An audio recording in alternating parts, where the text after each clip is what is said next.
Ladies and gentlemen, what happens if you are convicted of a crime and it was decades ago, or it was a wrongful prosecution, or there was some kind of political motivation for the judge?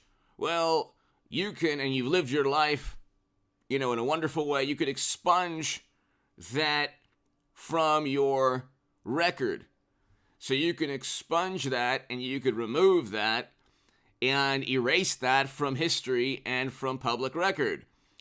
Kevin McCarthy, Elise Stefanik, others, Matt Gaetz, the House of Representatives are going to expunge, they're looking at expunging Trump's impeachment. The Hill, McCarthy says he will look at expunging Trump impeachment, essentially erasing Trump's impeachment from, if not historical record, from congressional record. Then I guess Democrats would have to then rewrite or continually add Trump's impeachment every time they get the House of Representatives back. But the interesting thing will be how McCarthy will do this. Could be with a resolution, could be with something more lasting. But here, the Hill, McCarthy says he will look at expunging Trump impeachment. Speaker McCarthy said on Thursday that he would consider expunging one or both of former President Trump's impeachment. It would be both. It wouldn't be one. I would understand why my members would want to bring that forward. We're going to look at it. In the last Congress, a group of more than 30 House Republicans led by Representative Markwayne Mullin put forth a resolution to expunge Trump's impeachment in the wake of, so his last impeachment. The resolution was supported by the fourth-ranked Republican at the House, in the House at the time, Elise Stefanik, Republican Conference Chairwoman Elise Stefanik. A smaller group, again led by Mullin, also introduced a resolution to expunge Trump's December 29th impeachment for allegedly attempting to withhold military aid in an effort to pressure the country to investigate President Biden's son's dealings. The impeachments were completely politically motivated. Here's why. An impeachment from the last time a president was impeached, well, that was Bill Clinton. He lied under oath. He was impeached for a crime. He actually did lie under oath. What is we not human? So that was under oath, and he lied. That's a crime. Nixon would have been impeached for a crime had he not resigned. Watergate was a break-in, okay? Trump did not commit a crime. He was accused of withholding military assistance, but there was no evidence he did so. There was a bunch of people saying, oh, well, he did. Look at the transcript. This was the greatest propaganda spin of all time. There was no evidence. Within the transcript, he did not say, you will not get this unless you do this. Unlike Biden, who literally told on himself, you will not get $1 billion in loan guarantees unless you force out a prosecutor. And then he went on to say, and they didn't believe me. And this was the people from the same country that was eventually invaded under his watch. Then he went on to say, Biden, this is in front of the Council on Foreign Relations. This goes to show you the power of cognitive dissonance. Biden actually said, and then they didn't believe me. They said, you don't have that right. I said, go call the president. If he's not out, you're not going to get $1 billion. There was an obvious quid pro quo. There's an obvious leverage there. Not so with Trump.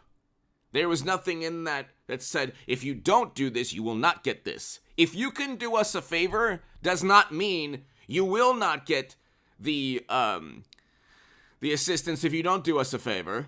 It could mean that, but it doesn't necessarily mean that. So there's a question mark there. It's not as clear and concise as the way Biden said it when he was actually able to speak in a clear and concise manner.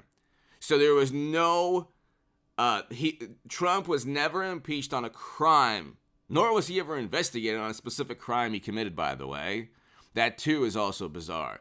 Hit subscribe to this channel. Check out my segments this morning. They're doing fantastic. But this is a really big issue. Every day at 8 a.m. and 11 a.m. on this channel, ladies and gentlemen, expect videos. Expect just to share the mornings with H.A. Goodman. Same thing tomorrow and forever. 8 a.m. and 11 a.m. It's so important for YouTube. It's actually really, really important to get people to know that at 8 a.m. Pacific and 11 a.m. Pacific, whether or not you get the notification or not, to just check the channel.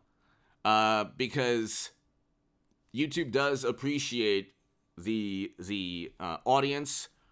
When the audience doesn't even expect the notification, just checks in the morning at a specific time and expects a video. So 8 a.m. and 11 a.m. Pacific every single morning forever on this channel. Be here. And 9 a.m. and 12 p.m. Pacific on H.A. Goodman's other channel. Be there. Have a beautiful, safe, wonderful, prosperous, joyful, joyous, and awesome 2023. Doesn't matter who you are, communist, socialist, Democrat, Trump Republican, conservative, it doesn't matter. God bless you. I want everybody to know it's all love when I speak, even though I come with a very distinct viewpoint. To my new Patreons, thank you so much. Your support is greatly appreciated. I don't have $20 million in venture capital funding like some people, and so I appreciate your support greatly. The super thanks is below. I know there have been super thanks. I want to thank you individually, and if you give a super thanks, I will definitely thank you in the comments section. Very kind of you. Next to the like and the share buttons, go to hagoodman.com to read my writing in The Hill, the Huffington Post, Salon, the Jerusalem Post, the Federalist, and other publications. McCarthy can erase Trump's impeachment. That would be absolutely the best political move for Trump, one of the best political moves for Trump in 24, because he can always say, well, my impeachment was expunged.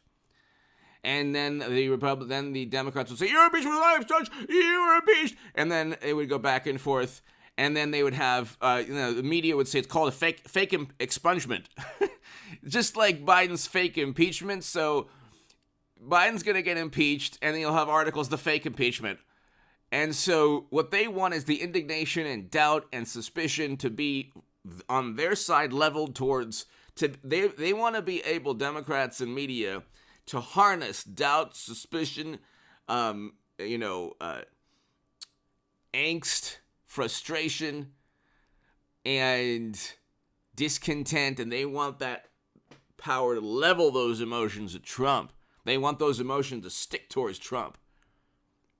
And they don't want doubt and suspicion and distrust to be leveled at them. And so Democrats are the new televangelists. Oftentimes, they're the ones, and like the Bush, Cheney, and Rumsfeld people 20 years ago. When you pontificate too much, you're on the wrong side of history. I'm sorry.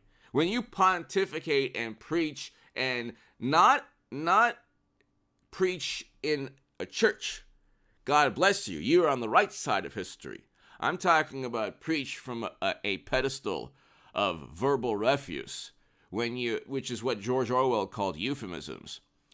I'm talking about giving these grandiose diatribes on how moral you are and how immoral the other person is.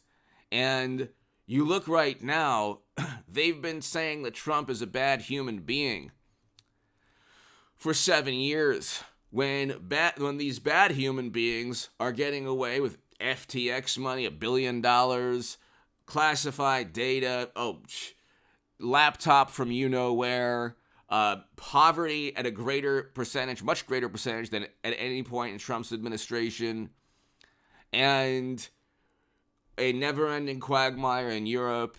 You look at the countries descending now.